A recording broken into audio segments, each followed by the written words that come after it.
तर मित्रांनो, आज मी तुम्हाला एक खरी घटना सांगणार आहे. मधुरा सरकारी ऑफिसमध्ये काम करत होती. चूक तिची नव्हती, पण शिक्षा मात्र तिच्याच नावावर येणार होती. फाईल टेबलावर होती. वरच्या सहीने तिचं आयुष्य बदलणार होतं. तिला एकच गोष्ट आठवली. लहानपणी आजी म्हणायची, स्वामी अडचणीत उत्तर देत नाहीत, ते अडचणच बदलतात.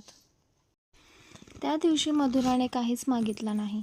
फक्त ऑफिसला निघताना मनात म्हणाली, स्वामी, जे व्हायचं ते तुझ्या पद्धतीने होऊ दे. ऑफिसमध्ये सगळं नेहमीसारखंच होतं. कोणीच देवाचं नाव घेत नव्हतं. कोणी चमत्काराची अपेक्षाही करत नव्हतं. पण जेव्हा वरिष्ठाने फाईल उघडली, तो अचानक थांबला. हे पान कुठे आहे? तो म्हणाला. सगळे हादरले. त्या फाईलमधला महत्त्वाचा आरोपाचा कागद रिकामा होता.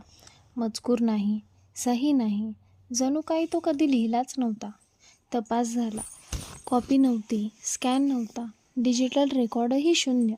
केस तिथेच बंद झाली. संध्याकाळी घरी आल्यावर मधुरा स्वामींच्या फोटोसमोर उभी राहिली. आज पहिल्यांदाच तिला जाणवलं, स्वामी काही पुसत नाहीत.